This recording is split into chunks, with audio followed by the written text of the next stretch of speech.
Bonjour à tous, donc je fais une petite vidéo sneak peek pour la prochaine version. Donc là on est sur la version dev build qui n'est pas forcément stable. Vous pouvez toujours la tester, aller sur Gumroad.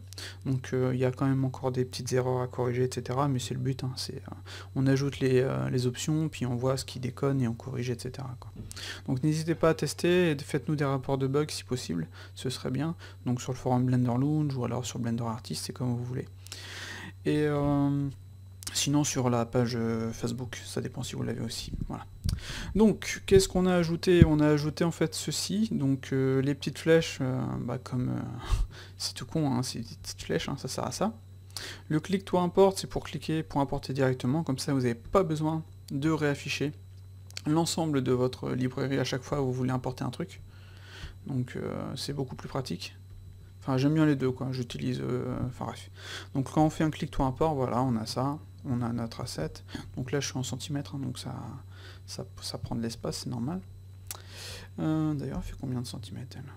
Taf, 90, oula, un peu, wow, quoique, ouais non, ça a l'air d'aller.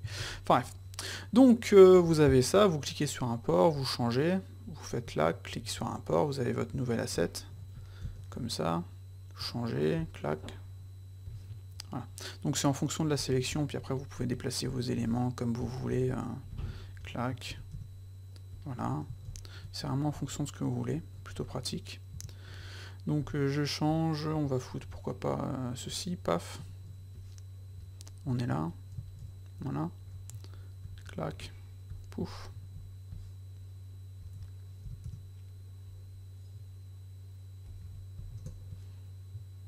Voilà.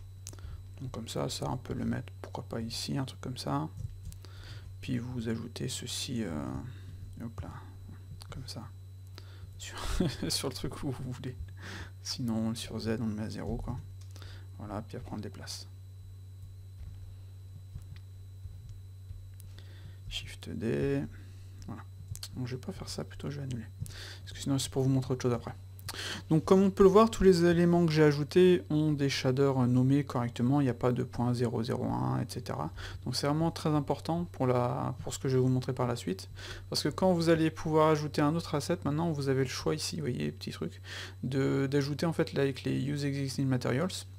Donc pareil pour les groupes. Donc à quoi ça sert? Ça sert, une fois que c'est coché, quand vous importez par exemple un asset, celui-ci une deuxième fois, on va faire A pour le mettre au centre, voilà.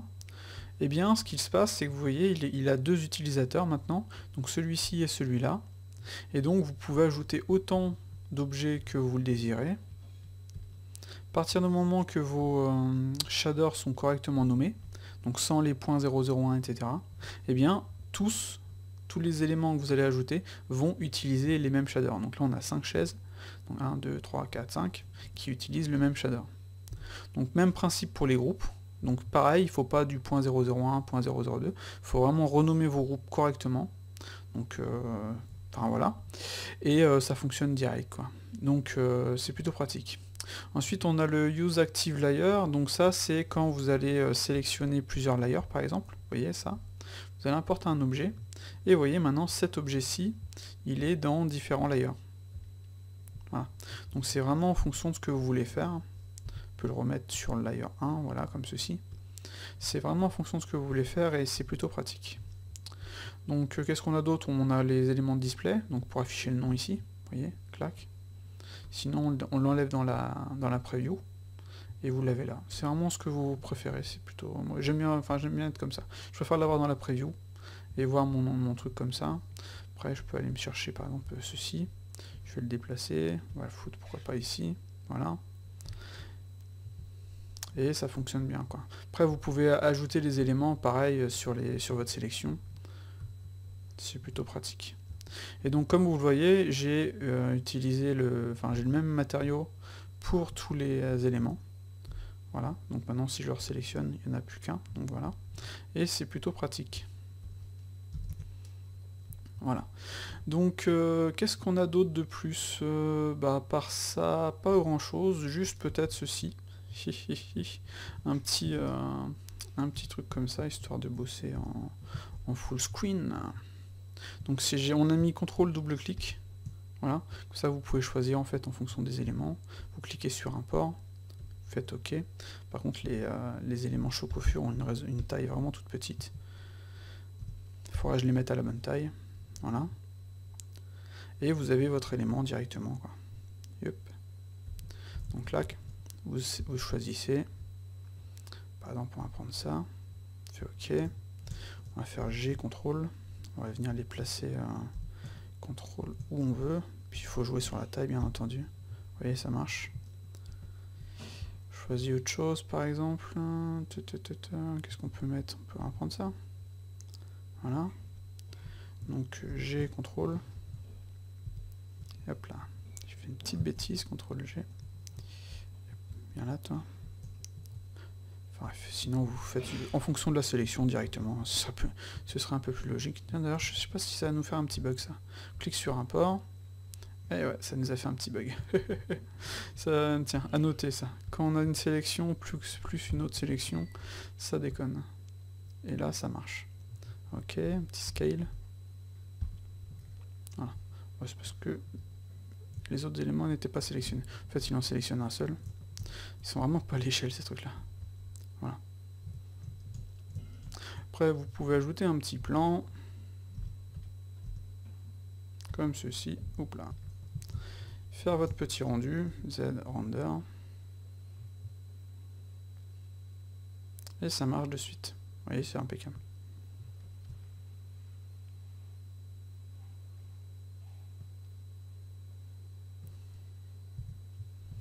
Voilà, donc pour l'instant c'est à peu près tout ce qu'on a. Ouais, je me suis fait ça moi aussi. En fait, quand je veux faire des rendus, par exemple, imaginons je veux ajouter une caméra, je vais faire Q, je vais faire ça. Hop là. Par contre, je veux jouer sur les paramètres de ma cam, vous voyez, j'ai tout ici. Donc là, je vais mettre 100 mètres. Yes, ça marche déjà mieux. Je vais mettre 85, pouf. Après, je peux mettre en simple, je peux ajouter les éléments. Chichi, ça c'est trop cool. Je fais OK. Je place mon truc, ma cam, voilà. Si je sélectionne un élément, je fais CTRL clic droit, vous voyez, j'ai mes éléments de rendu. Donc là, je peux mettre 512, je peux choisir les samples, etc. Je peux ajouter, changer en fait les paramètres généraux. Donc si je fais un rendu, vous allez voir. Bon, ça sera pas dans la donne, hein, c'est vraiment un truc à moi, c'est perso, mais je vous montre parce que je trouve ça sympa. Donc imaginons, je veux ajouter une courbe. Je fais mon truc là, je peux jouer sur le gamma, enfin sur l'exposure, le gamma, je peux même ajouter un truc comme ceci. C'est vraiment en fonction de ce que vous voulez faire. Hop. Voilà. Et sinon je remets un simple et je change les éléments que j'ai besoin rapidos, quoi. Puis après je peux faire clac, clac, non, clac, render. C'est vraiment pour bosser en plein écran, quoi. Donc avec ce truc là, plus ce qu'on peut faire avec la donne, c'est plutôt bien, quoi. Vous voyez, clac, je sors de mon truc, je sélectionne un truc, je choisis ce que je veux par exemple. Blend swap. Donc là si j'ai rien, je peux faire ça, ça va ajouter. Hop là. Petit bug. Voilà, je choisis l'élément que je veux, je fais import. Voilà, je fais OK. Je déplace mon élément, je fais 0, je claque, un petit render, et voilà. Plutôt pratique et plutôt sympa. Moi j'aime bien. Enfin, je vais modifier mon script et je vous le filerai plus tard. Voilà. Donc j'espère que ces petites nouveautés vous plaisent bien. On en aura d'autres bien entendu sur la prochaine version. On a quand même des trucs à corriger parce qu'il y a quand même quelques petites merdes. Donc faites-nous un retour si possible. Et ce serait cool aussi que vous nous fassiez un retour sur votre façon d'utiliser la donne. Car on a 0 retour, on ne sait pas ce que les gens font avec. Et ça c'est un peu dommage. Et pareil, nous montrer vos bibliothèques, etc. etc. Voilà, je vous dis à ciao et à la prochaine.